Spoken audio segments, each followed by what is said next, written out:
Nih.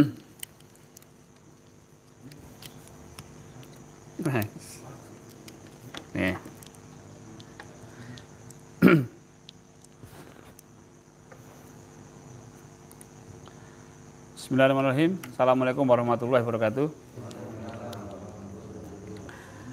Alhamdulillah. Alhamdulillahirabbil alamin. Shalatu wassalamu ala asyrofil anbiya'i wal mursalin wa ala alihi wa sahbihi wa salim ajmain. Bapak dan Ibu yang online melalui Facebook dan melalui YouTube. Ya, ini suaranya sayup-sayup sampai yang Facebook ya. Karena pakai ini. Mau saya gini kan kok jelek gitu ya. Atau gini ya, bentar. Ini kalau YouTube-nya jelas pastinya, tapi kalau Facebook-nya nggak jelas. Tes 1, 2, yang Facebook bagaimana? Saya kira lebih jelas ya, suaranya udah. Ini nggak dengar suaranya di Bogor. Wah, jauh Pak. Jadi Pak Firman matur nuwun. Level suaranya kurang Pak, ini merga. Mergo apa merga Pak? Sebab. Baik, ini saya sudah dekatkan mic-nya, mudah-mudahan bisa mendengar yang melalui Facebook. Tapi kalau YouTube saya kira sudah bagus ya, ininya Facebook-nya. YouTube-nya. Baik Bapak dan Ibu, kita tanggal 13. Ya, tanggal 13 atau 12 Pak?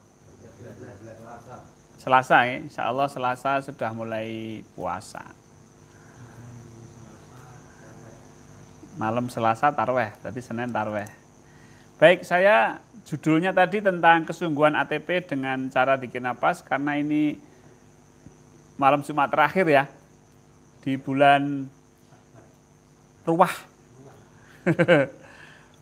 Ruwah itu identik dengan nyadran, kalau orang Jawa. Ya, jadi bulan apa Pak? Syakban. Baik, saya akan membahas tentang persiapan Ramadan. Ya, saya padahal ada rencana untuk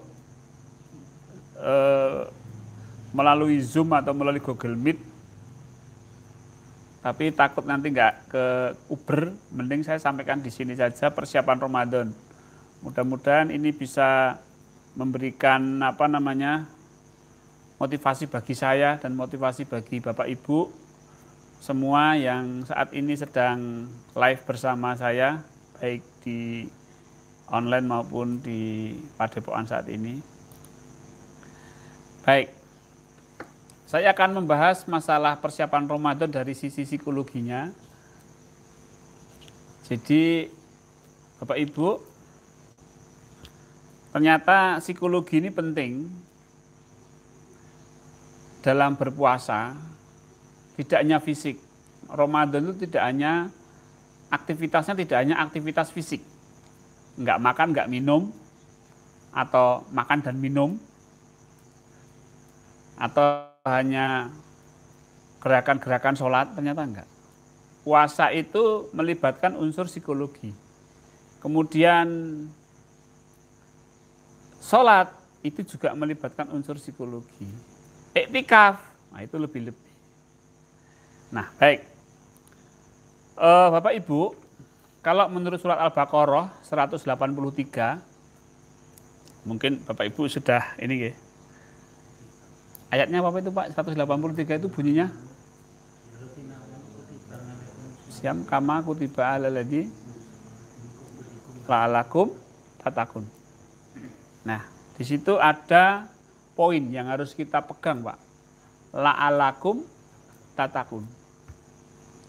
Jadi puasa, ibadah bulan Ramadan yang tidak hanya puasa aja ya. Ya ada puasa, ya ada tarweh, ya ada sahur, ya ada iftar, ya ada tadarus. Dan mungkin ada yang lain, sedekah, infak. Nah itu tujuannya adalah bertakwa. Nah, kita akan kupas bagaimana kok puasa itu, ibadah bulan puasa itu bisa memberikan sebuah output takwa.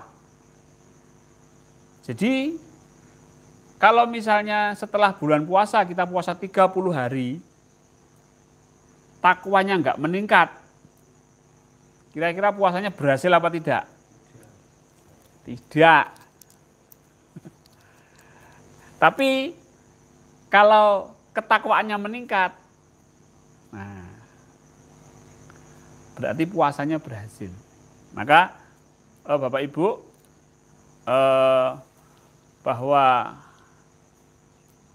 dalam puasa itu tadi ya ayyuhalladzina amanu, berarti yang wajib puasa itu adalah orang yang beriman. Yang diwajibkan puasa itu adalah orang yang beriman. Ya ayyuhalladzina amanu. Itu inputnya, Pak. Orang yang beriman itu wajib. Orang enggak beriman enggak diwajibkan ke atas kamu berpuasa sebagaimana ia telah diwajibkan ke atas golongan sebelummu. Proses. Input, proses, output, kan gitu, Pak. Inputnya apa? Ya ayyuhalladzina amanu. Prosesnya apa? Inputnya apa? Ya ayyuhalladzina amanu. Prosesnya apa? Kutiba alaikumusiyam kama kutiba alal ladzina min qablikum la'alakum min qablikum. Itu prosesnya. Outputnya apa? La'alakum tatakun. Mudah-mudahan kamu menjadi orang yang bertakwa. Jadi takwa ini kan psikologi sebenarnya. Kalau kita bahas secara keilmuan, takwa, ketaatan kita kepada Allah Subhanahu wa taala. Ya. Tadi sudah dijelaskan sama Kang Darman tentang takwa. Takwa itu ya ATP itu sebenarnya kalau kita bahas. Sebenarnya kalau kita lihat bahwa ATP itu cara mudah kita untuk menjalankan ketakwaan. Sehingga kalau orang puasanya berhasil itu ATP-nya lebih meningkat. Lebih siap menerima amanah, lebih peka membaca tanda, dan lebih sami'na wa atokna. Baik Bapak Ibu. Nah, kita nanti ada aktivitas di bulan Ramadan itu dari mulai sahur sampai buka. Sahur, terus puasa, terus buka, terus tarweh, terus tadarus, iktikaf. Habis itu sahur lagi, puasa lagi, buka puasa, itu latihan itu harus 30 hari. Nah, ini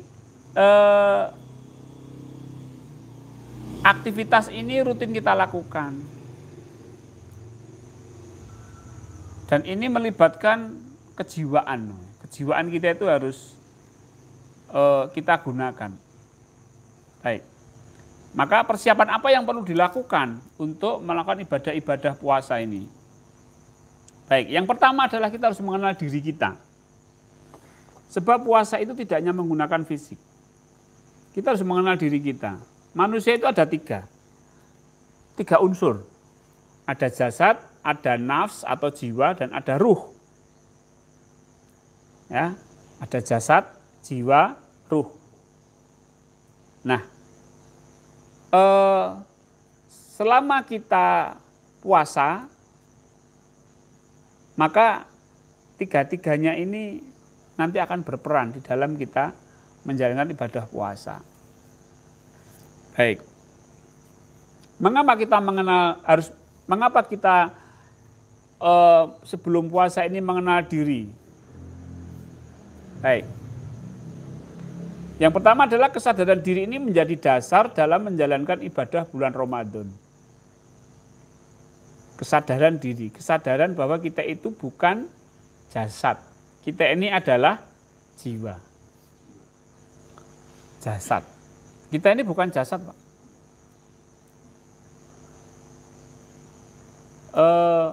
tubuh ini kan bukan kita. Ibarat kalau kita naik mobil, apa kita mobil, Pak? Kita nyopir itu, nyopir mobil. Apakah kita mobil? Bukan, kita nih ya sopirnya itu. Nah, kalau diibaratkan seperti itu, jadi tubuh itu adalah mobil, sedangkan sopir itu adalah kita. Jadi kita itu harus menjadi sopir, bukan menjadi mobil. Maka puasa sebelum ibadah bulan Ramadan, kita harus menjadi jiwa, jangan menjadi jasad. Maka dilatih oleh Allah dalam satu hari itu, dilatih kita berpuasa, tidak makan, tidak minum. Yang tidak minum, tidak makan itu jasad atau jiwa? Jasad. Agar kita menyadari bahwa kita ini bukanlah jasad. Kita ini adalah jiwa. Kita ini adalah diri kita yang sebenarnya ini. Diri yang sebenarnya, kalau bahasa Jawa ya diri sejati, itu ya jiwa itu, bukan jasad. Nah, sekarang kalau pas kita puasa, kita lapar. Yang lapar itu jasad atau jiwa? Jasad. Dan itu bukan kita, yang lapar itu bukan kita, Pak. Kita itu adalah yang menyadari bahwa tubuh kita lapar. Sehingga ketika kita puasa nggak makan, perut lapar, masalah apa tidak? Nggak masalah, wong kita bukan yang lapar kok. Iya toh? Apa? Yang lapar kan jasad. Loh, yang lapar jasad kok, bukan saya. Nah, yang haus ya sama. Yang haus ya sama. Oke. Nah, ini jasad. Jasad itu perasaan, hati itu juga masuk jasad. Sehingga ketika emosinya dipancing, ada orang ngajak kelahi misalnya. Masalah enggak bagi kita? Enggak masalah. Yang dipancing kan emosi saya, bukan saya. Betul nggak? Paham nggak maksudnya? Yang dipancing kan emosi saya, bukan saya. Loh, aku puasa. Aku nggak mau ngeladeni kamu, aku puasa. Loh, ini yo ditantang yo emosional ini. Wung. Tapi ini bukan saya. Ayo patuh. Ayo kelahi sama aku. Ini sok imun, aku sedang berpuasa. Nah, tapi menyadari bahwa ini yo marah gitu loh, diajak berkelahi itu yo marah, emosional yo. Tapi enggak, aku bukan ini. Aku bukan yang emosi. Enggak. Kita dilatih oleh Allah untuk menyadari bahwa kita itu bukan jasad. Kita bukan perasaan, kita bukan hati, kita bukan kolbu, kita bukan hati nurani.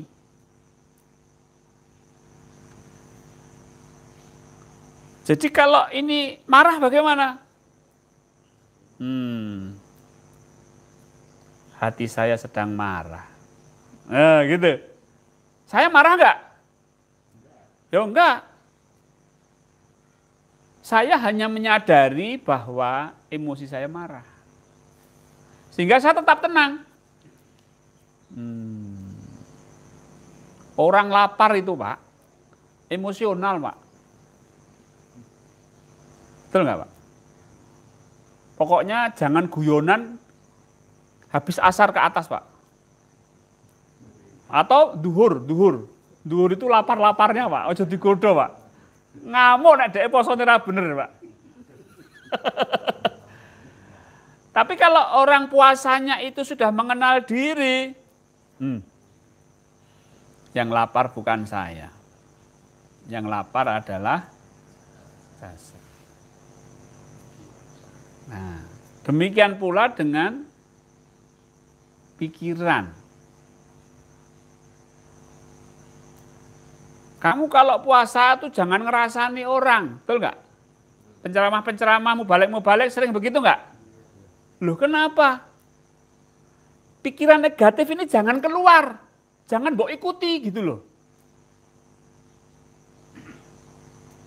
Pikiran negatif ini, terutama pikiran negatif tentang orang, itu jangan diikuti. Kalau diikuti namanya ghibah sudah. Puasanya hangus, pahalanya bukan batal, hangus. Berarti apa? Kita itu dididik Allah untuk membiarkan pikiran. Jangan diikuti, apalagi sampai keluar. Ini pikiran negatif. Yang sadar hanya begini. Oh, pikiran ini negatif. Astagfirullah. Gitu, Pak. Melihat tetangga menjelang lebaran, beli mobil baru. Pikirannya negatif. Kredit kayak kredit. Ini kan pikiran negatif. Jangan diikuti. Oh, ini pikiran saya negatif. Oh, ini pikiran saya negatif. Gitu aja, Pak. Objektif aja sama pikiran itu. Oh, ini pikiran saya negatif. Ya. Jangan dikeluarkan. Jangan terucap. Apalagi ngajak orang untuk ghibah. Mobil baru bunyinya dit. Mbak yo ben. Mbak yo biar gitu. Kredit gitu. Ini jadi Bapak Ibu, di dalam puasa kita dididik Allah bahwa kita bukanlah akal, kita bukanlah pikiran, kita bukanlah perasaan, kita bukanlah perut, kita bukanlah yang haus, kita bukanlah yang lemes, kita bukanlah yang ngantuan. Gitu. Orang puasa itu Pak, ngantuan, betul nggak Pak? Apa? Puasa, ngantuk. Bukan yang lemes. Ya namanya enggak makan ya lemes lah. Iya tuh, lemes. Ya biarin lemes. Oh tubuhnya lemes, oh tubuhnya ngantuk. Oh ya ngantuk. Itu aja sudah. Wah ngantuk, wah jangan biarin tubuh enggak puasa, enggak apa, tubuh enggak makan ngantuk ya biasa kok. Apalagi malam kan tadarus, malam iktikaf ya biasa ngantuk. Jadi ketika kita puasa, apapun yang terjadi pada tubuh kita, ya baik pikiran, perasaan, lapar, haus, ngantuk, lemesan, itu no comment. Nggak usah dinilai, biarkan aja apa adanya. Gitu loh Pak. Wong puasa itu asli meneng apa? Asli puasa itu disuruh untuk diam, meneng wae. Maka latihannya itu sebenarnya puncaknya itu ada di iktikaf. Puncak puasa itu loh. Puncak ibadah bulan Ramadan itu bukan di puasanya, bukan di tarwehnya, bukan di tadarusannya, tapi di iktikaf. Jadi mulai subuh sampai maghrib ini peredaman tubuh, pengalian agar kita itu sadar bahwa kita bukanlah tubuh. Kita bukanlah jasad agar bisa masuk ke jiwa. Sampai pada buka puasa. Buka puasa itu sebenarnya namanya iftar. Iftar itu bagaimana kita menjaga keadaan puasa, kesadaran jiwa. Jadi bukan sadar jasad, kesadaran jiwa. Jiwa yang sudah masuk ke betul-betul menyadari jiwa bahwa dia bukanlah jasad. Itu sebentar lagi nanti akan ada ibadah tarweh, sholat. Sholat itu sudah mulai naik dia. Jadi sebenarnya sholat itu sudah tidak menggunakan jasad lagi secara kejiwaan itu. Tapi ini biarkan mengikuti syariat, ikut sholat tarawih. Tapi sebenarnya kesadaran kita udah naik karena sudah dilatih dari mulai subuh. Pelatihannya itu sudah mulai dari subuh. Subuh, buka puasa, nah ini startnya mulai naik sholat, sampai betul-betul nanti tidak ada aktivitas fisik sama sekali, itulah namanya iktikaf. Iktikaf itu diam di masjid, diam. Pak, kalau diam yang dibaca apa? Dia mau baca, nggak ada yang dibaca, diam tok ini gitu, Pak. Karena kita ini yang diam sebenarnya jasadnya ini, Pak. Tapi jiwanya ini gerak.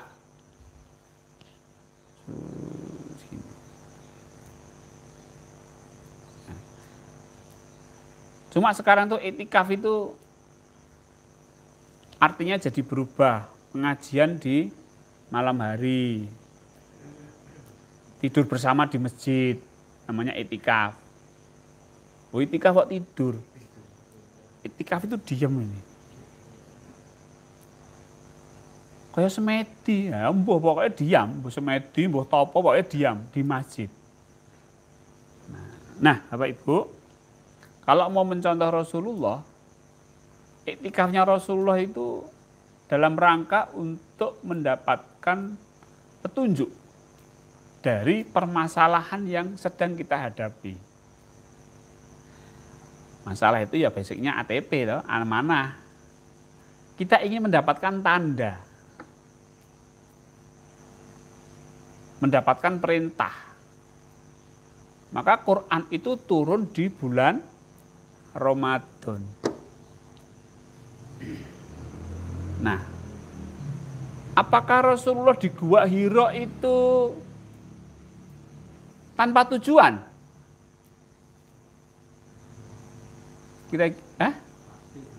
Pasti ada tujuan. Karena amanahnya umat, tandanya jahiliyah, bingung, ini mau diapakan umat ini, saya sudah minta petunjukmu ya Allah. ATP lah Rasulullah menjalankan ATP, amanahnya umat, tandanya apa ini ya? Tandanya itu umatnya itu jahiliyah, maka ya Allah aku mohon petunjukmu, perintahnya untuk saya apa? Maka turunlah Al-Quran, Iqra turun. Nah kita sama.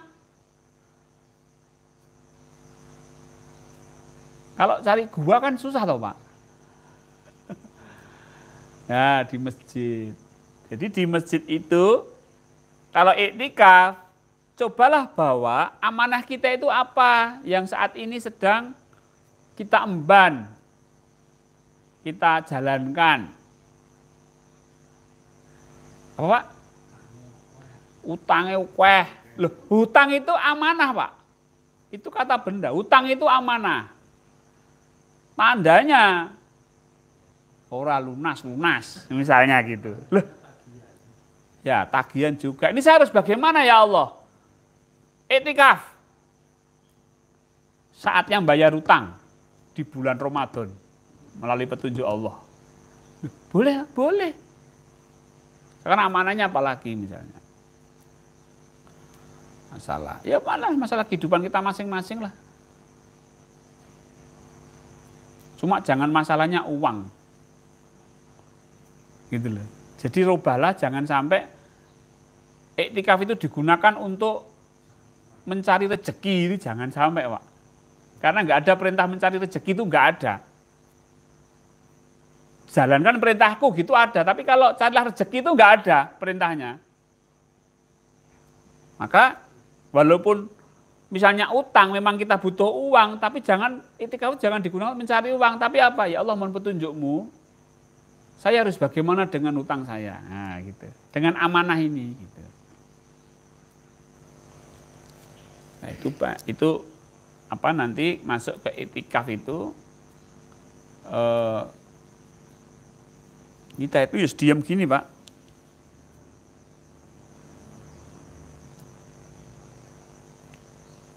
kayak nunggu petunjuk itu loh Pak. Misalnya kita ngadep seorang raja gitu, mohon petunjuknya. Menurut petunjuk Bapak Presiden Soeharto, zaman dulu itu ngadep ke Allah, tek diem, plek wis. Jadi sampaikan amanahnya, sampaikan masalahnya, diem. Tapi ini sambung ke Allah terus. Nah, nanti akan turunlah petunjuk Lailatul Qadar. Tanazzalul malaikatu warruh.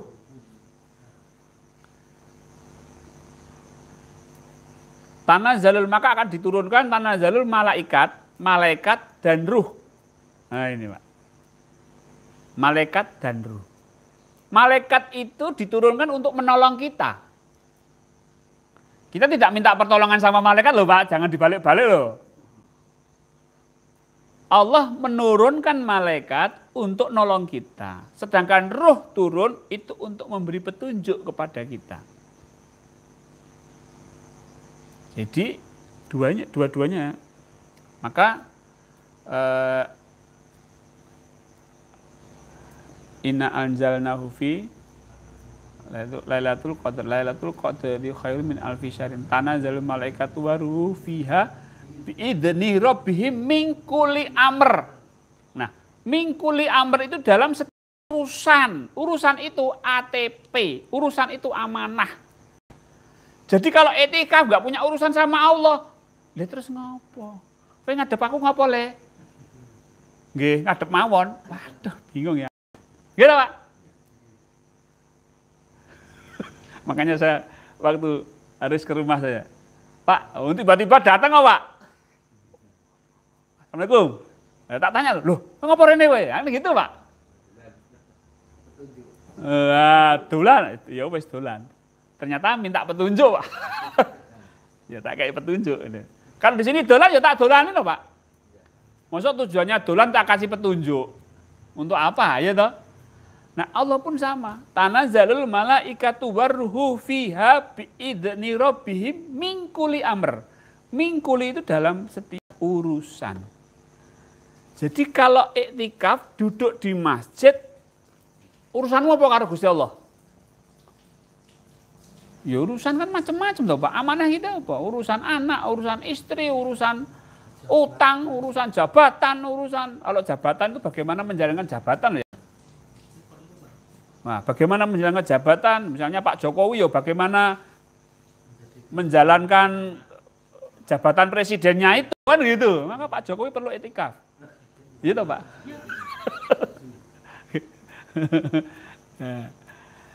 Masing-masing kita punya jabatan masing-masing.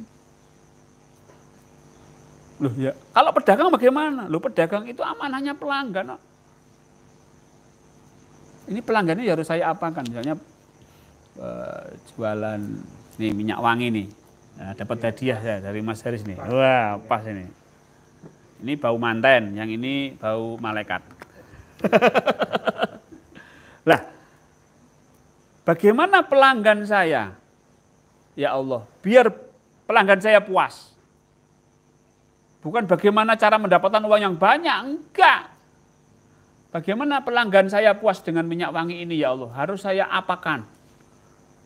Bisa jadi ketika etikaf itu Allah memberikan sebuah ilham, menurunkan malam keberkahan itu, bikin tempat dari kayu. Wah, bisa jadi toh. Ternyata betul dibuat dari kayu, booming, pung. Pelanggan seneng, booming, plung. Bisa jadi toh Pak. Itu loh maksudnya etikaf. Tapi kalau etikaf kok dibuat pengajian, ya wes itu apa? Nah, itu rame-rame. Saya pernah etikaf di masjid, ramenya kayak pasar. Waduh, ini etikaf. Carilah tempat etikaf yang sepi, masjidnya. Jangan yang rame. Misalnya di mana? Masjid-masjid yang malah langgar-langgar masjid-masjid ini apa? Kecil-kecil itu malah sepi. Nek golek masjid gede, Masjid Agung Solo, Masjid Agung, wah ya. Itu ramenya kalau Ramadan tuh ngumpuli siangnya itu malah. Oke. Nah, itu etikaf. Jadi kita di dalam Ramadan ini harus tahu tujuan puasa. Oh, puasa itu agar kita dididik Allah untuk mengenal bahwa kita itu bukan jasad. Kamu tuh bukan jasad, tak laparkan perutmu. Kamu tuh bukan pikiran. Kamu jangan bersuudzon dengan, kamu jangan gibah. Kamu tuh bukan emosi. Makanya kamu itu jangan marah-marah. Gitu. Jadi Allah tuh didik kita di dalam puasa. Gitu ya. Ini mungkin jarang mendengarkan penjelasan seperti ini, Pak ya.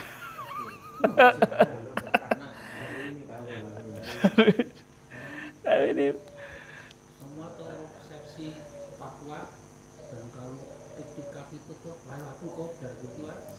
iya. Jadi waktu berita itu gini tuh kok untuk Lailatul Qadar. Kita terusnya 80 tahun ibadah itu kan. 80 tahun ibadah. Seperti itu. Iya. Lebihnya. Makanya itu kan malam keberkahan istilahnya. Malam keberkahan.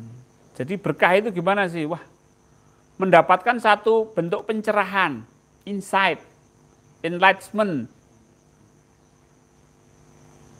Menemukan sebuah solusi yang wow. Seperti Rasulullah. Rasulullah kan bingung gitu kan, ngadepi umatnya waktu itu. Beliau itikaf.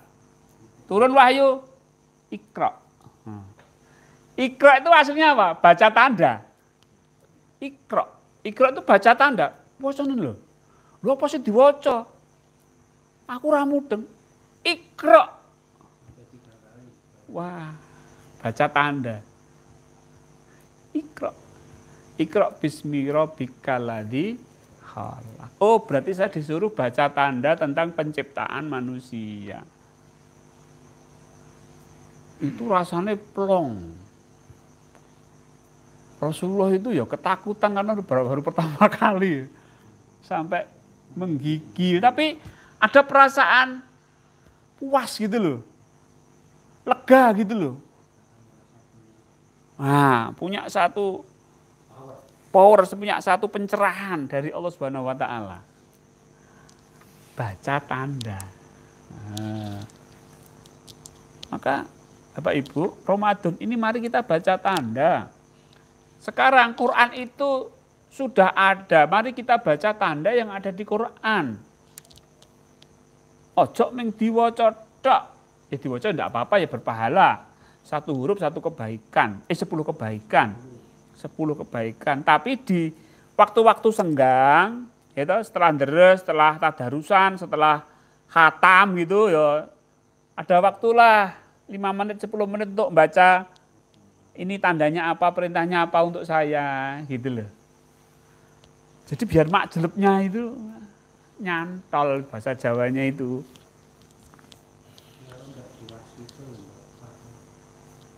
Ya memang ada waktu-waktu tertentu untuk waskita, Pak.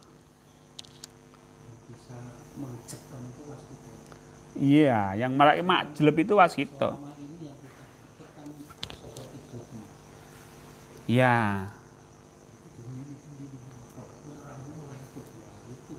Ada cepnya. Apa? Apa? Nah, Pak, jelek. Saya juga ada cerita sama Pak Wahid Tentang apa? tentang waskita. Ah, Saya itu ngaji sudah bertahun-tahun. iya. Begitu saya itu waskita, saya paham Pak. Begitu saya kok saya martegi, bukan sekedar yang dibaca ini. Tadi kaum niatnya saya paham. Ah. Alhamdulillah.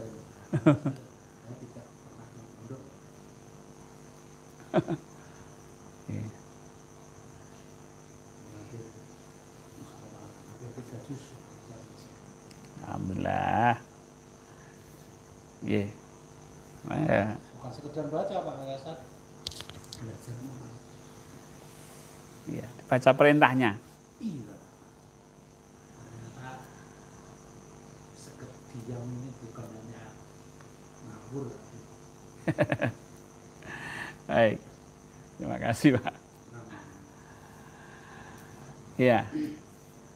Jangan sampai ya, Pak ya, kita itu puasa itu dicap sama Rasulullah. Berapa banyak umatku yang berpuasa cuma menahan lapar dan haus. Kowe poso mengituk mulu kowe karo ngelih karo ngelak karo ngelih. Lho ini yang ngendika Rasulullah loh, Pak, yang bersabda Rasulullah loh. Jangan sampai kamu puasa itu hanya dapat lapar dan haus. Mereka tidak mendapat pahala yang setimpal dari Allah. Waduh, wis direwangi sahur, ngenteni buka, ngabuburit, nggak dapat apa-apa. Kebetulan kalau asik mending untuk duit. Nah ini kalau kita tidak mendalami bahwa puasa itu kita harus mengenal siapa diri kita, kan ya dapatnya lapar dan haus. Coba kita merayakan Hari Raya Idul Fitri. Itu sebenarnya kan diri yang fitri, diri yang fitrah, diri yang suci, diri yang mengikuti ruhaniyah kita. Nah, makanya bulan Ramadan ini Allah Subhanahu wa taala itu mendidik kita pertama tinggalkan jasadnya. Ya kan? Sing luwe ya ben luwe, yang lapar ya ben lapar, yang haus ya haus, yang mengantuk ya biarkan mengantuk, yang lemes ya biarkan lemes, biarkan tubuhmu lemes. Sudah memang begitu, memang saya gitu kan. Nggak ada orang puasa tambah perkasa tuh nggak ada, Pak. Ya speed lemes gitu loh. Nggak tak pakai suplemen ngapain? Gitu. Ya wis memang puasa itu memang dibuat lemes sama Allah, dibuat ngantuk sama Allah. Dibuat lapar, dibuat haus. Ya memang begitu. Wah, saya puasa jangan sampai lapar. Rasa poso. Ya sudah biar begitu. Nah, itu kan. Loh, kok emosi saja jadi emosional ya kalau lapar. Ya memang orang puasa itu emosional. Sudah kurang tidur, perut lapar. Ya memang emosional. Ya memang begitu, Pak. Ngantuk ya wajar namanya puasa. Jadi jangan kita rekayasa yang aneh-aneh. Itu memang gitu. Artinya bahwa kita harus mentransformasi. Wah ini ya, kalimatnya rada keren. Harus apa? Berubah. Bahwa diri kita bukan jasad, kita beralih ke jiwa. Nah, jiwa. Jiwa itu yang sadar. Oh. Sadar itu gini loh Pak, sadar itu. Oh, perut saya lapar. Gitu loh Pak. Aduh, ngeliat kayak gini, lapar. Ya itu berarti dia tidak ke jiwa. Tapi dia ada di jasad. Kenapa? Aduh. Nah, atau kehausan. Nah, kalau haus, gitu aja. Nah itu berarti dia kesadarannya, dia berada di jiwa. Karena dia penontonnya tubuh, jasad. Oh lapar, oh haus, oh ngantuk, oh ini. Oh emosional, oh pikiran negatif, itu aja. Oh ini marah, gitu aja. Ya cuma ditonton tapi nggak sampai keluar. Kalau sampai keluar itu kan berarti dia menjadi jasad. Wah, Nah, gitu jadi jasad dia. Tapi oh ini mau marah. Oh iya. Dibiarkan di sini aja, ditonton aja. Ya, bergejolak. Oh iya. Ditonton malah. Udah belum? Masih marah. Oh iya, marah wes marah. Marah. Tapi tidak diungkapkan, tidak. Karena tidak diikuti jiwa. Marah itu bisa keluar kalau jiwanya katut. Jiwanya katut, ya sudah. Nggak mungkin orang marah, wah, aku sebenarnya nggak marah. Ya gue marah nggak iso, marah ya marah. Tapi kalau oh ini mau marah, oh iya. Sadari saja Pak, nanti nggak akan keluar dia. Nah, ini puasa. Maka kita kembali ke fitrah itu nanti endingnya bahwa jiwa yang sadar itu meninggalkan jasad menuju kepada ruhaniyah.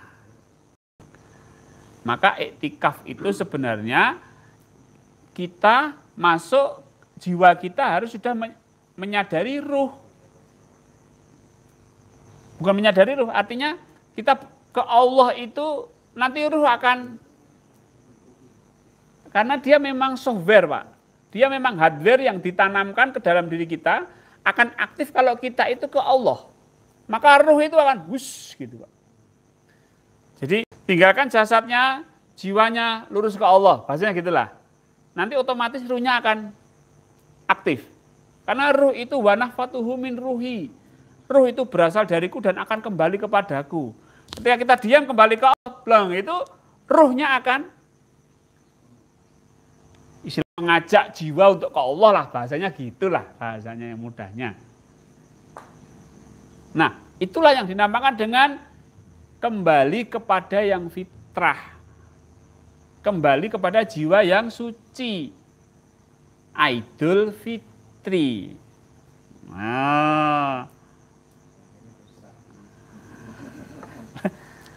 Nah itu patut kita rayakan karena kita kembali kepada yang sebenarnya kita, kembali kepada kefitrahan.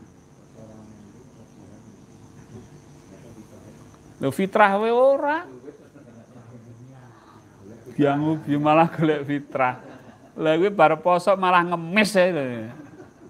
Jangan dididik anak kita untuk minta-minta di orang-orang. Jangan dididik. Kono nyuwono bae, nyuwono bae. Wah, kowe didik mental pengemis itu. Kowe melu mubeng lho, melu muter ning kampung, lak tok duit akeh. Oh, mental pengemis kuwi bapake. Lho, iya to, Pak? Ora barang ngono kuwi, nyuwun-nyuwun ngono. Nang omah wae. Wis digalaki. Dhisik iki nek mentale pengemis arep sugih kapan, Pak? Iya to, Pak? Lho mentale pengemis jare pengen anaknya kok sok dadi wong sing sukses gitu misalnya gitu. Dan nek dididik pengemis harap sukses kapan? Gitu Pak. Mental njaluk-njaluk. Ora iso sugih Pak. Ndak bisa kaya.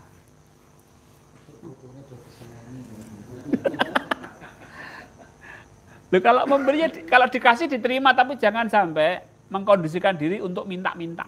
Nah, itu.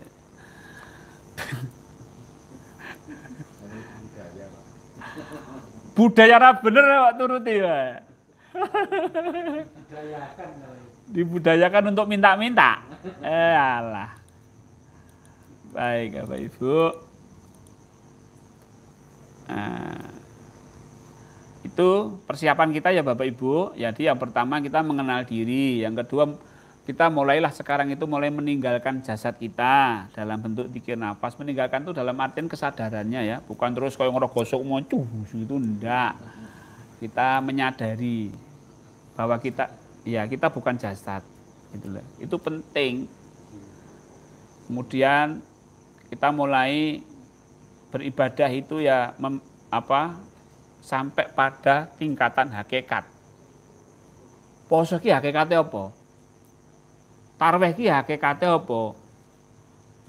Maca Quran ki hakikate apa? Gitu loh Pak. Jadi biar ada yang didapatkan gitu loh Pak.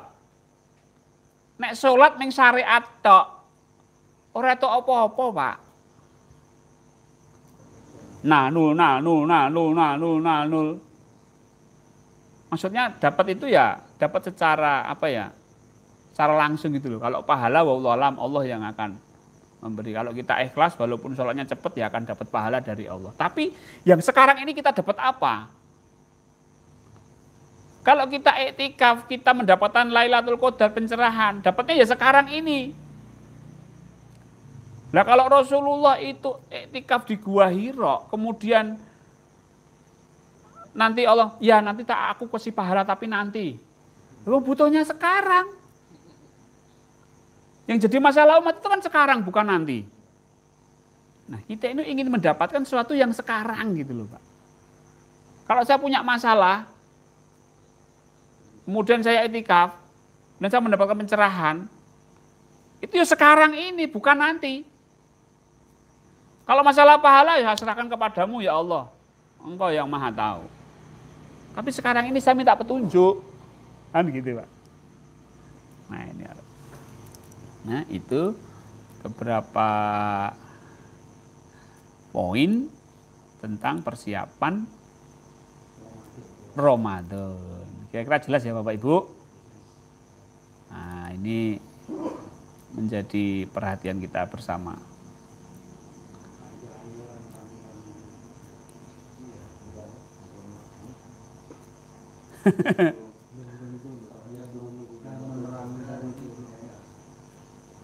Aku harus ikut tarekat berapa tahun dulu.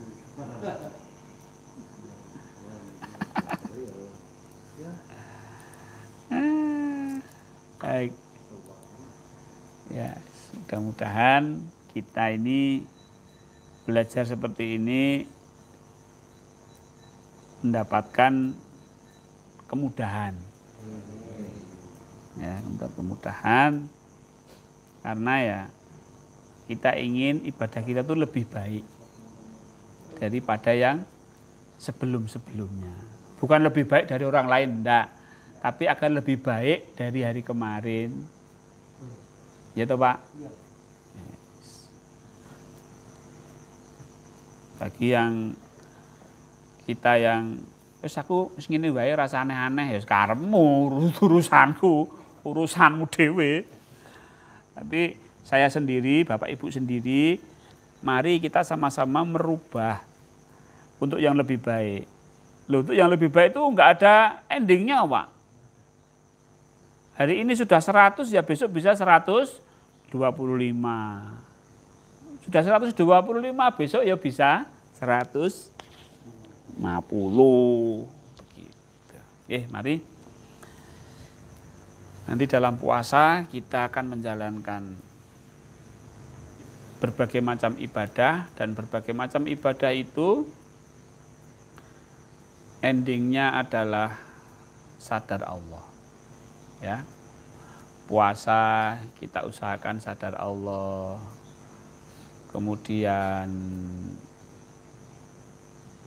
apa namanya?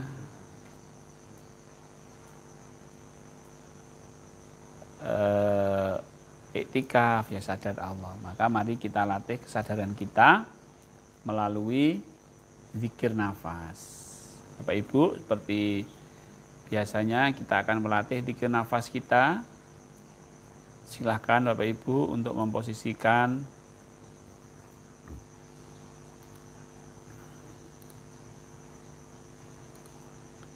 tubuhnya yang rileks.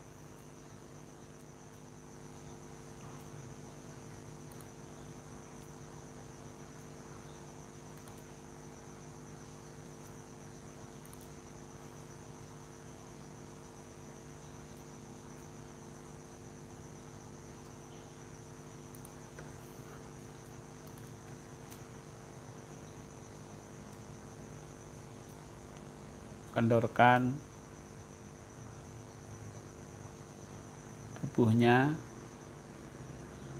Kita akan melakukan dzikir nafas, latihan dzikir nafas.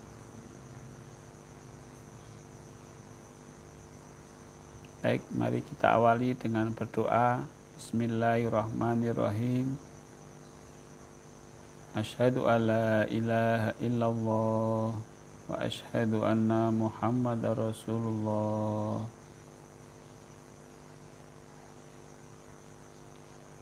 اللهم صل على سيدنا محمد وعلى آل سيدنا محمد.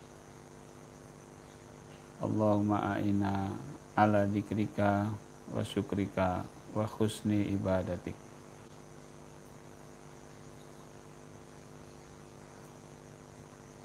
Baik Bapak Ibu,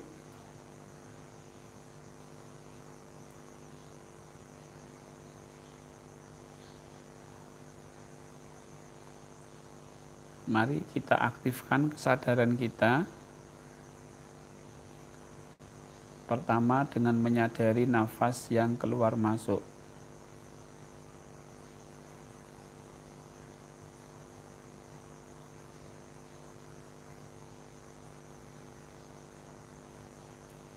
Menyadari nafas yang keluar masuk.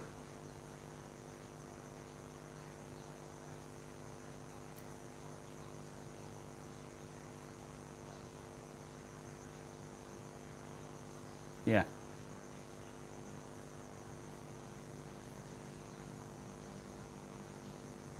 Menyadari nafas ini akan membawa kita kepada keadaan saat ini,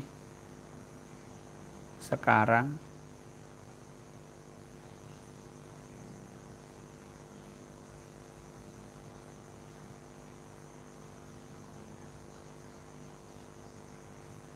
baik.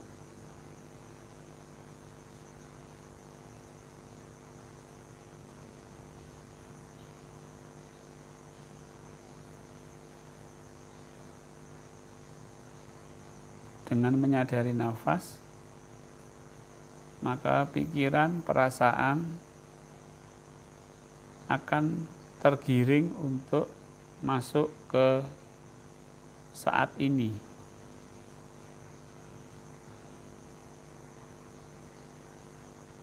Baik Bapak Ibu, mari kita tingkatkan kesadaran kita, yaitu dengan menyadari Allah yang menggerakkan nafas.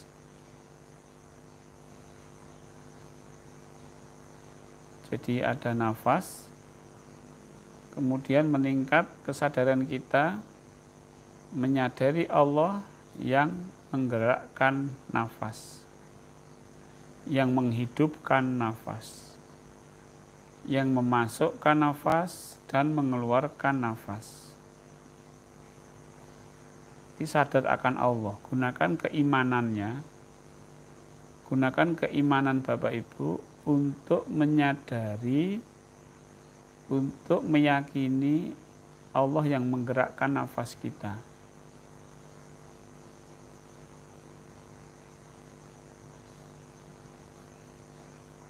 Nafas kita digerakkan Allah. Ada perbuatan Allah di dalam nafas kita.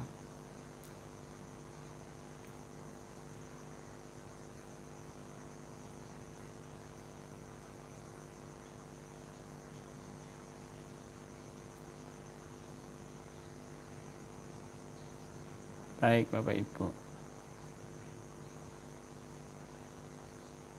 Setelah Bapak Ibu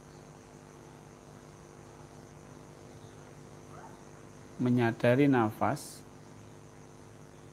menyadari Allah yang menggerakkan nafas dengan keimanan,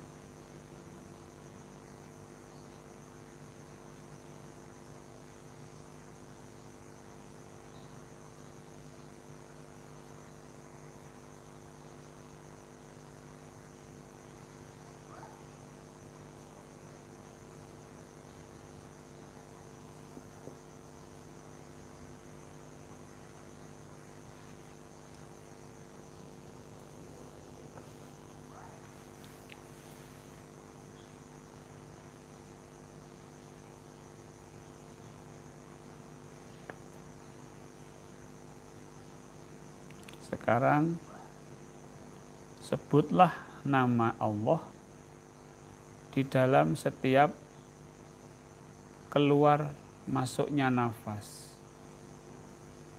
Sebutlah nama Allah dalam setiap perbuatannya, yaitu ketika masuk nafas dan keluar nafas.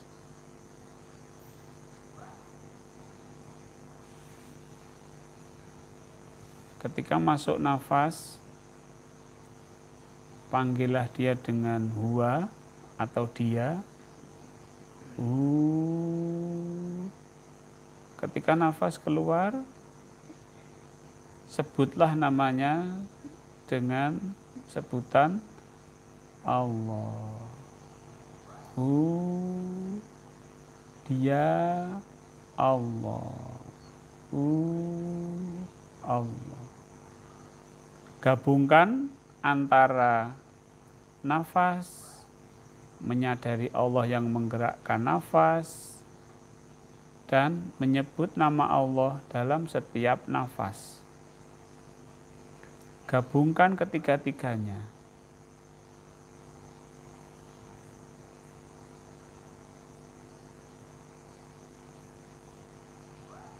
Jika Bapak Ibu mengalami kesulitan,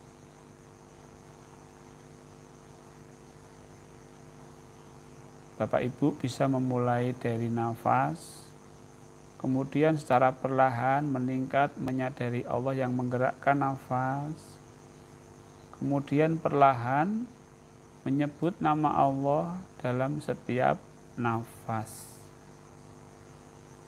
Sehingga antara gerak batin, gerak kesadaran atau gerak jiwa itu sinkron, menyatu, harmoni.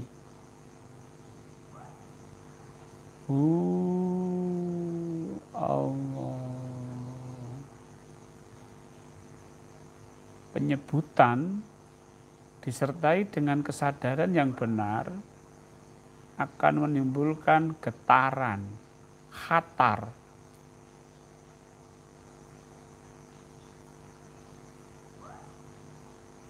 Getaran ini bisa halus, bisa kasar. Terima saja, biarkan saja.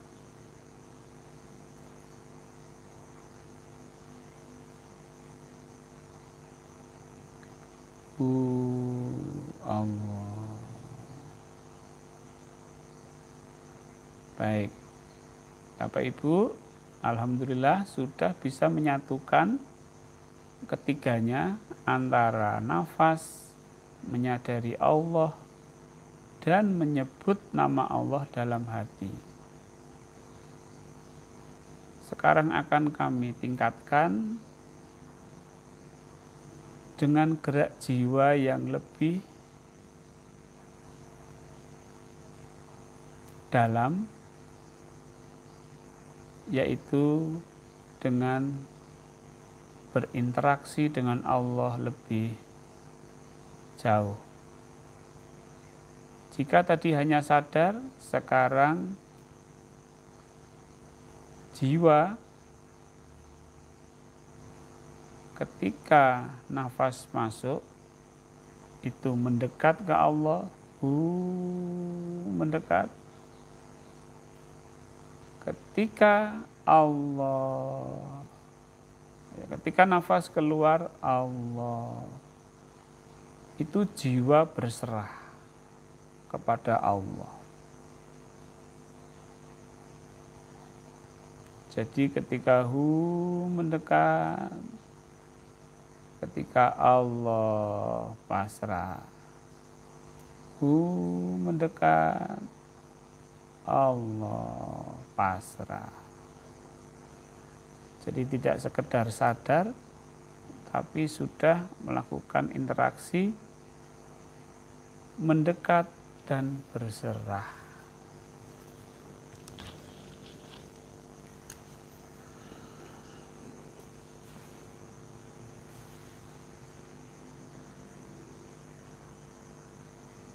Baik.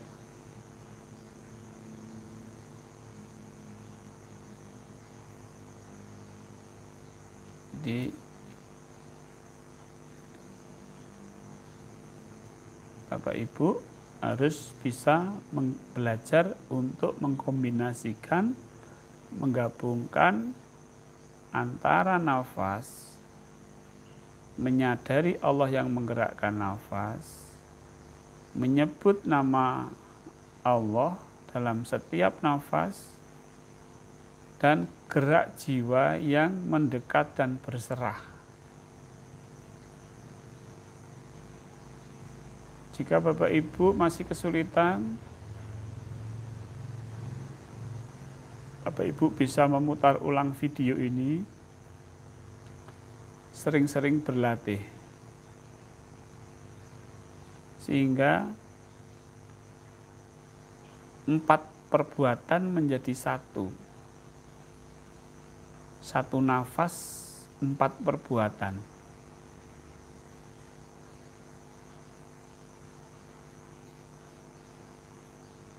Baik Bapak Ibu, yang terakhir, ketika kita berserah total ke Allah, dengan izin Allah kita akan mengalami keadaan kosong, keadaan lenyap, keadaan fana, keadaan zero.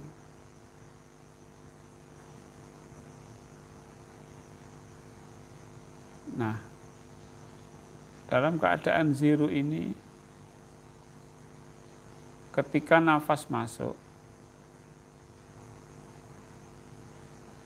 afirmasikan yang ada hanya Allah. Kemudian ketika nafas keluar, dalam keadaan fana atau kosong, afirmasikan yang ada hanya kekuatan Allah. Yang ada hanya Allah. Ketika nafas keluar, Allah. Yang ada hanya kekuatan Allah.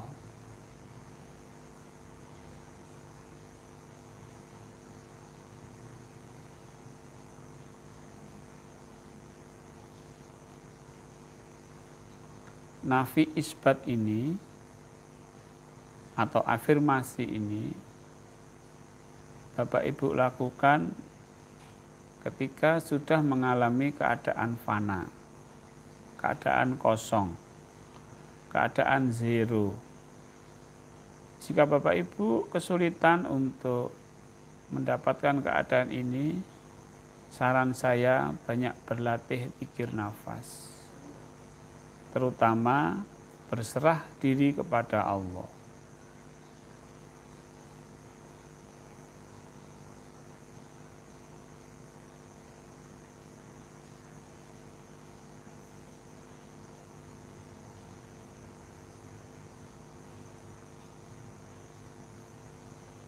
Baik Bapak Ibu, ketika yang adanya kekuatan Allah,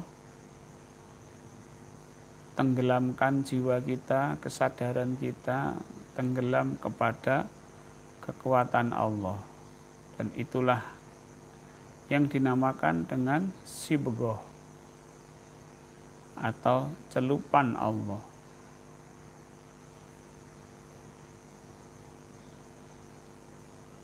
Kesadaran kita tenggelam di dalam kekuatan Allah. Jadi kita menyadari bahwa kita tenggelam di dalam celupan Allah.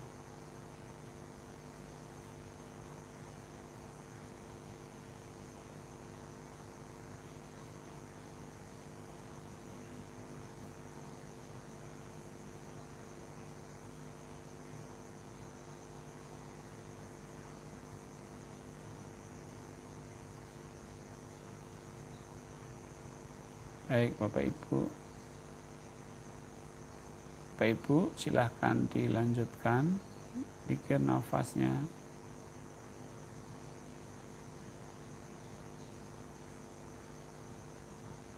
sampai merasa cukup tikir nafasnya. Saya akan mengakhiri siaran langsung ini. Jika Bapak Ibu